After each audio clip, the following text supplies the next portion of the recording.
Hey everybody, welcome to my episode of 5 Haunting Questions.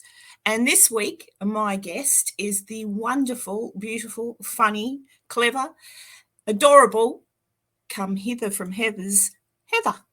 Say hey to Heather. Hi, Heather. Hello. How are you?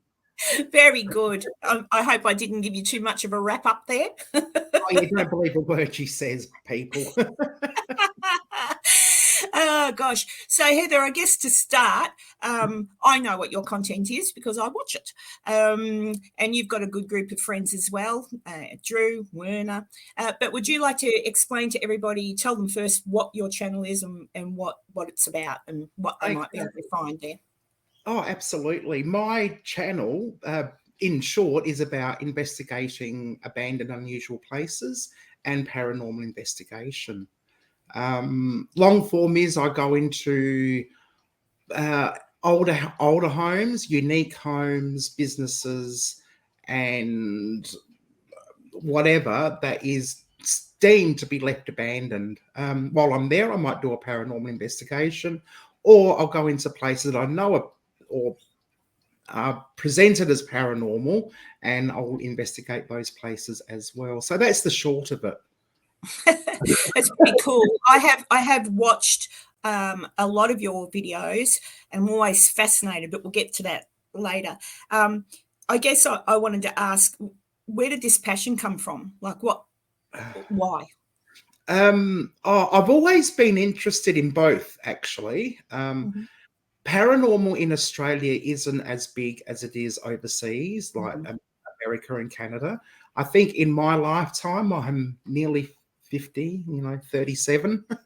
I think I've only ever seen 2 paranormal shows on mainstream TV in Australia. I could be wrong. But no, I think you're right, and I think that was just the normal TV, like Channel 7 or something did one. And we're talking ages ago, the 80s or 90s. Back in the 80s it was.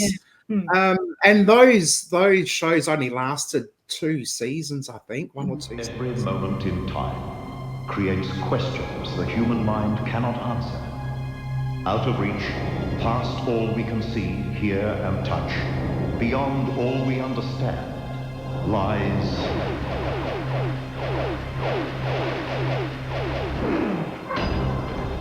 the extraordinary. What was I going to say? Where was I coming from that? What was the point passion. of passion? That's right. That's all right. It's my fault. I interrupted as usual. Yeah, no, that's all right. So I've always been interested, and I've never. That's the chiming clock. For those who don't know, that's all right. That's right. I'm used to your chiming clock. We'll be starting in a minute. None of my clocks are in sync, so they've all got different times, and it's just that's all right. To sync them together. Yes, but I've never really done any investigations, before I met my partner, because I thought you needed all this wonderful equipment and you needed to have some kind of expertise. And I'd start watching YouTube channels and they'd have all these REM pods and cameras and all these elaborate setup. And I'm like, I can't do any of this. But I met Werner, and our first date was actually an investigation to the cemetery. Charming. Did you take wine and crackers and cheese? No wine, no crackers, no cheese. Just the Greek lights and torches and I can't remember what else he had. Not a REM pod, an EMF meter, a PBS 7, and a voice recorder. I think they're the main ones he had at the time. And so I actually met Werner at a party, and then a couple of weeks later, he was the best man at my friend's wedding, and we danced and we sort of got to know each other a bit at the wedding. He works on the weekend, so he had to leave early. So when he left, I saw him to his car, but then as he was leaving, I grabbed him on the ass just to make sure he knew that I was interested.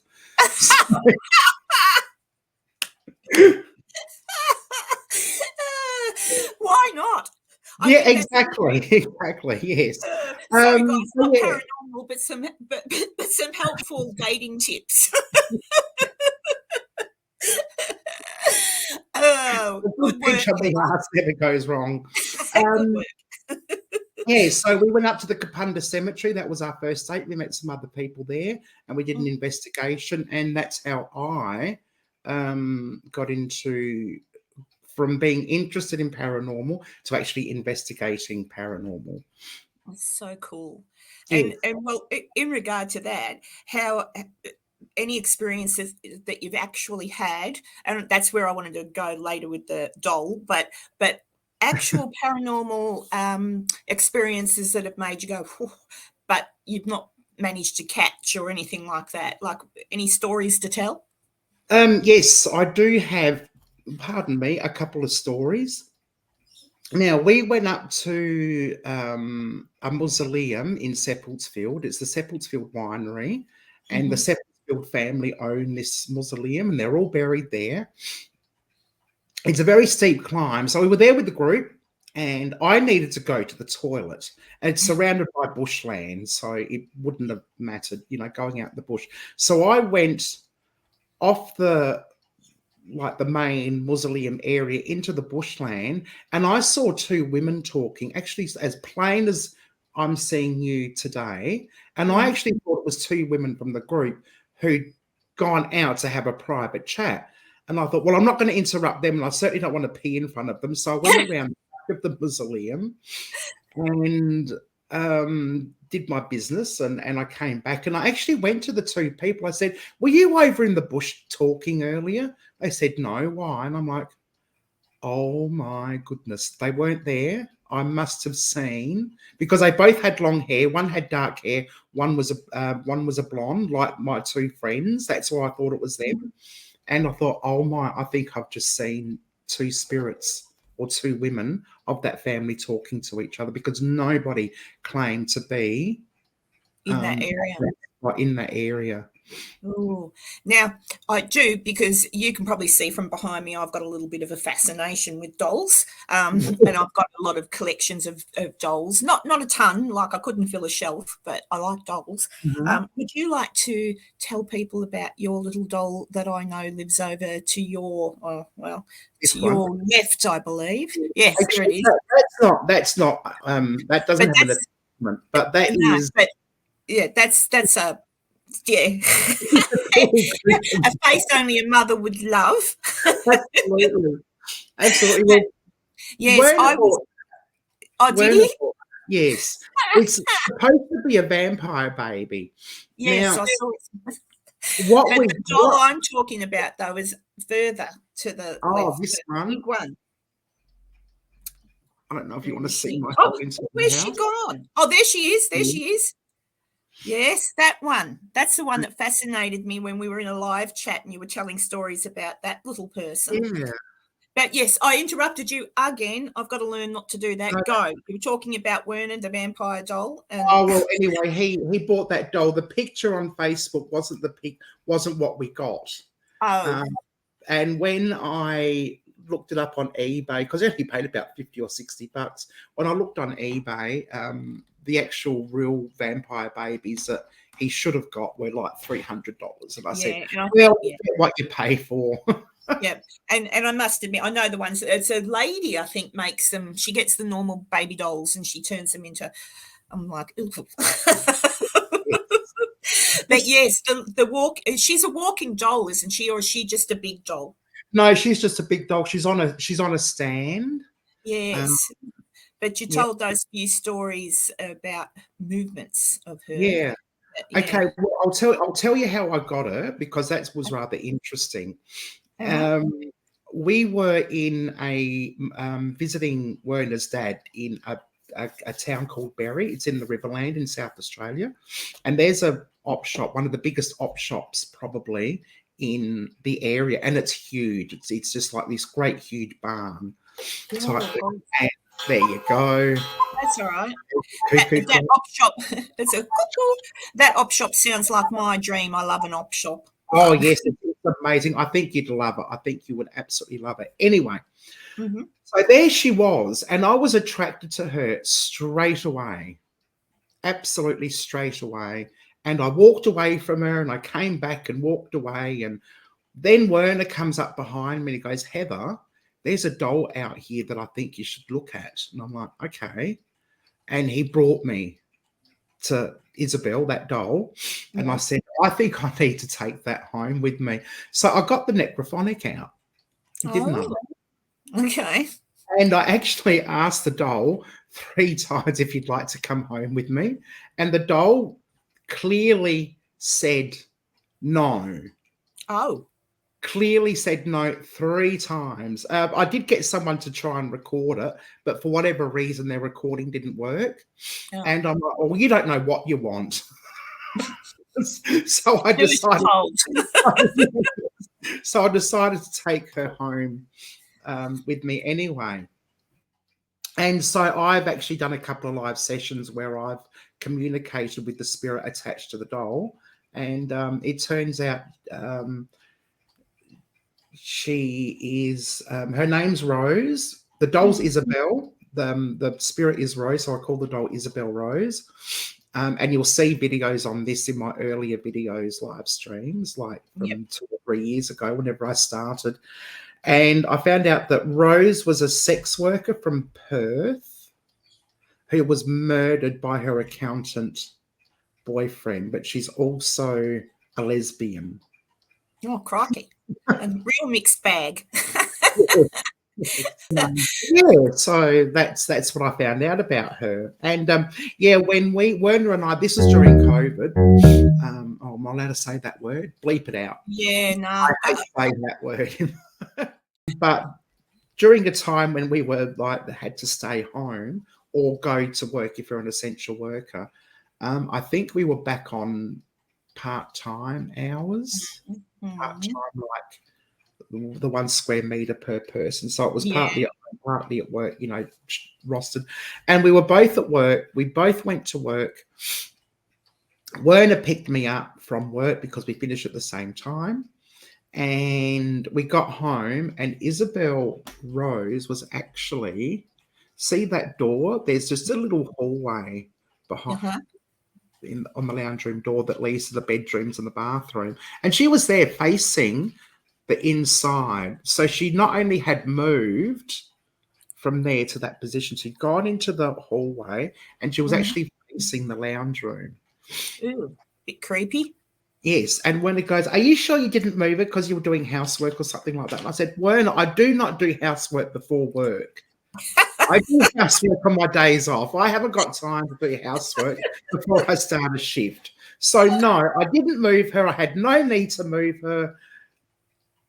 It was just weird. Yeah. Mm-hmm. Mm-hmm. Wow.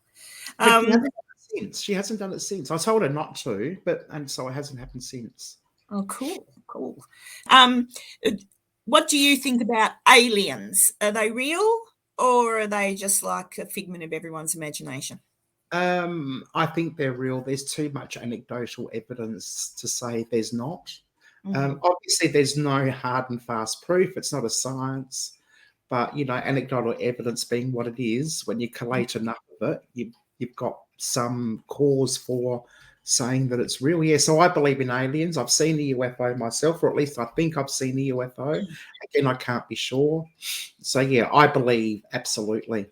Yeah, I do. I actually, do you want to tell you a little, because then I'll tell you one of mine, but do you want to...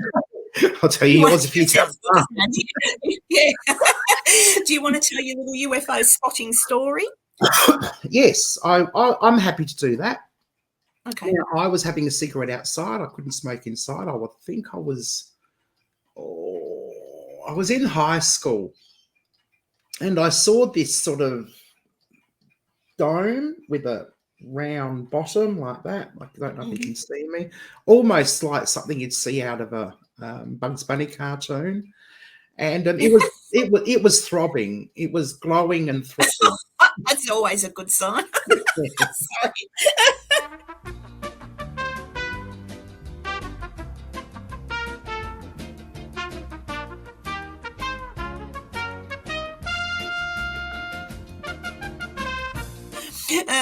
Go. It was throbbing. It was throbbing. And I'm looking at it, and I move forward, and it would move away, and I'd move forward, and it would move away. So you know how clouds follow you when you're walking? It looks like they're following you.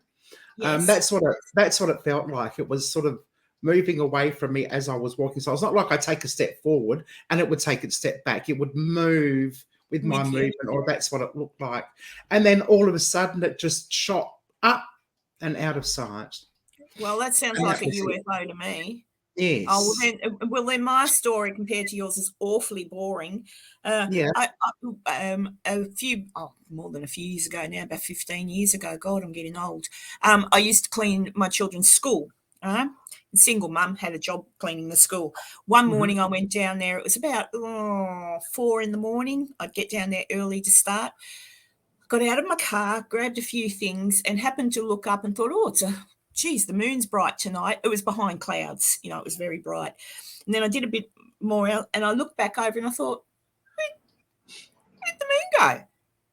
And then I thought, that's odd. And then I looked behind me, the moon was on the other bloody side, clear as a bell. And I thought, what the hell was that? And the whole time I thought was like, what if that was a UFO? Oh, wow. So I didn't see a shape like yours, but I scampered into the school pretty quick. I was a bit scared because I thought, I don't want to get taken by aliens and probed. Thank you very much. I've got a school to clean. Exactly. All right, my silly question.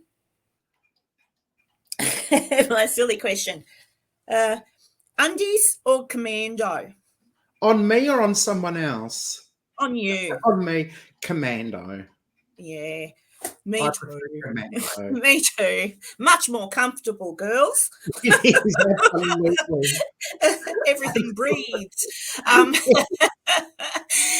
for anyone watching, this is a very typical Australian conversation, really, isn't it? And it seems to be a trend on a lot of my live streams as well. So I don't know why. I do also, I'm privy to know, and you tell everybody anyway, that you'll be going to the States in a couple of months' time, June, July. Do you want to expand and tell us what you might be doing over there so people can keep an eye out for the content? Absolutely. So Werner, Drew, and myself will be going over to the United States and Canada. We're leaving on the 25th-ish of July. We'll be there all of August and coming back at the end of August. So 5.5 weeks or that. That's good. Yes, while we're there, it'll be a lot of urban exploring, some urban exploring, abandoned places. We've got some paranormal investigations lined up at some amazing locations. There'll be collaborations with teams there. Like I'll be collaborating with Get Spooky Society, hopefully Pasadena Paranormal, possibly the Paranormal Side, and there's a couple of others I just can't think at the moment. It's all right. You can let me know. I'll make sure I put a link in the description below to those people as well. Yes, Restless Spirits Paranormal, I think it is. Yeah. Mm-hmm. So that'll be amazing. So we'll be going from the coast to the East Coast. Yeah. Down south to Florida and up You're north. going to Florida, aren't you? Yes, yes. I've got a friend in Florida, if Crow is watching. So anything coming up really soon that you want people, because I do note that you put a few videos up every now and then, because I watch them. But anything coming up soon this week, next week? Yes. Yeah, I have. Sorry, I just interrupted then. I get excited. No, it's all right. We've interrupted each other back and forth. People will get dizzy with this conversation. I know, right? That's the Australian way. It is. I get you up talking. Yes, I've got we've got a hotel, abandoned hotel, or motel complex, I should say, coming up. That's this Saturday, Australian Central at 11 o'clock. Okay. I have a live stream with Drew on Friday night, 9 o'clock, as per usual, Australian Central. And next weekend, Drew and I are off to Bendigo for Bendigo Pride, which will be fantastic. That's in Victoria, for those who don't know. And we will be streaming live from the car at some point, but I've got the live stream set up, but I've also put a note in the comments that it may be earlier, it may be later, depending if we've got connection and where we are, if we're at something interesting. Yeah, so it's just a time. And that is the thing, when you tell people you're going to do a live stream from a location or wherever, it really does. You go there with full intent to do so, but then the internet connections generally let you down. But yeah, I've seen you do a few driving in the car to different locations. A couple of weeks ago, you went to, I want to say it was an abandoned nursing home or hospital or something. You were looking through the windows and there was a bit of the place where the security guard caught you the first time and said bugger off. Yes, that's right. Yes, that was, well, it was only partly abandoned. It was decommissioned. They were decommissioned buildings on our hospital grounds. And I do believe, now they were built like after the war, after World War II, and they've got very unique architecture about them, which is something that I do enjoy looking. I don't know if you want to talk about the abandoned stuff. And go. So, and I do believe that the entire hospital will be decommissioned by the end of 2024, which what is do the you end think? of. Do you think they'll knock it down, or do you think they'll? They will be knocking it down. You see, it used to be part of the. We had the Hillcrest Mental Hospital. Obviously, mental hospital. What are they? Yeah, mental hospitals are like closed down across the world, and this section was kept open and repurposed for other purposes such as rehabilitation and so forth. It is, yeah. But now all this is going to be closed down as well and demolished for housing. I suppose it was. I saw. Look, people, you have to go to Heather's channel and have a bit of a look, because some of the places that Heather goes to, you sort of think, God, you can't believe that people have left that behind, or you can't believe that someone's going to knock that down.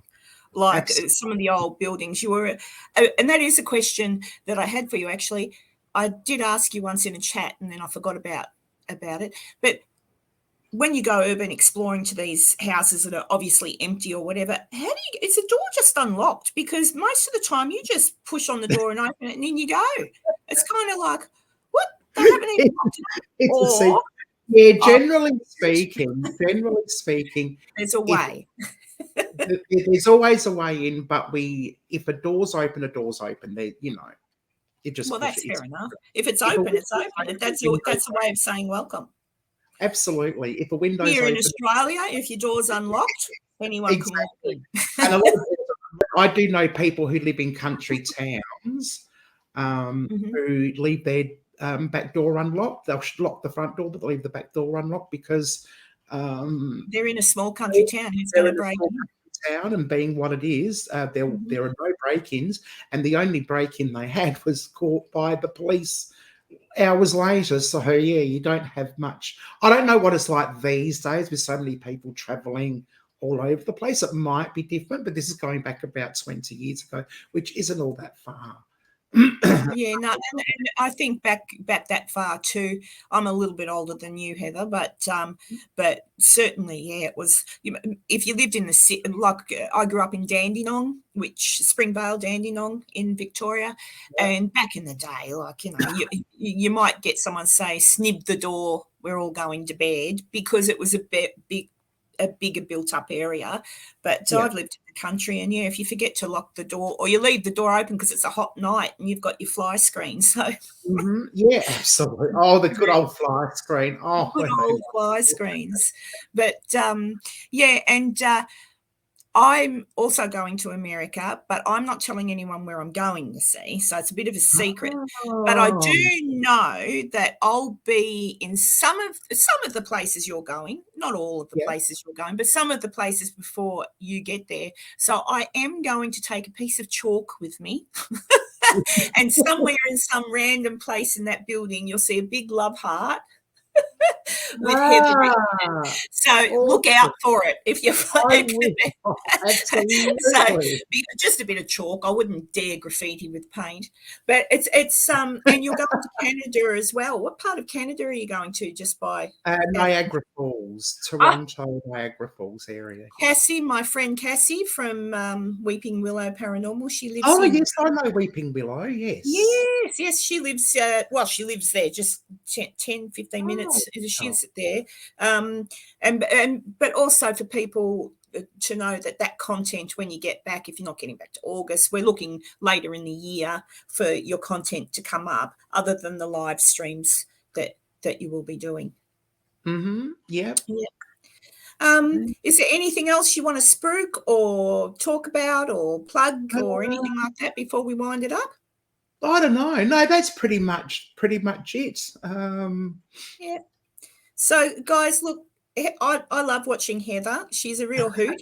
And her partner Werner also has a channel. I'll put his link in. Yeah, put Werner's adventures in. Yeah, look down in the description box, guys, and I'll put everybody's links there. But Werner's got some. I watched one of his the other day. Intriguing, and he's got a drone. Has he got a drone? He's got a drone, and I wish I had a drone. Werner won't let me use my drone without him. In case you crash it. He saved me once the other day. I was at an abandoned train station, and I was going sideways along the train station on the other side, and I don't have side sensors on my drone, so it kind of clipped the leaves of a tree, and I was lucky it was just the leaves and not a freaking branch. Yeah, and then Bernie jumps up and grabs. Oh, Heather! Then he grabs the thing from me and flies it back. Yeah. You're not going to believe this. I was flying over that ruin there, and I put the drone in reverse, and I can't believe it. I flew it into this tree. And that one up there? I don't know if you can see it, but it's up there. I can see it from here. It's just dangling there in that branch. Yeah, I've seen my friends use drones, and I know Cassie's just starting to learn how to use a drone. And I think it does look lovely if you're at a place you can get up and you can have a bit of a look. But I'd probably bang into a power line or worse, a bird or something like that. So. Well, Heather, this has been fantastic. I've loved this chat, and I hope everyone in watching has appreciated Heather's humour as much as I do, because it is Aussie humour. But mind you, a lot of our friends are the same, and they're from different countries, so I think it's just who we are. But please go to Heather's channel, check it out, like, subscribe. It's free, as another YouTuber says a lot. So, guys, please go to Heather's channel, check out her work. It's really good. I like watching it. It's raw. It's it's in the moment, and Heather's got a good sense of humour. So when you're watching it, you have a bit of a laugh as well. And check out the links that I put in down below for her partner Werner's, and I'll pop in Drew's link as well, because he'll be going with you to America. And people enjoy Heather's content, and if you've got any questions for Heather or anything like that, pop them in a link down below. I'll send them to Heather, and I'll try and find time to do a Q&A with Heather in regard to any of the questions you might have. Thanks everybody, see you next time. Bye.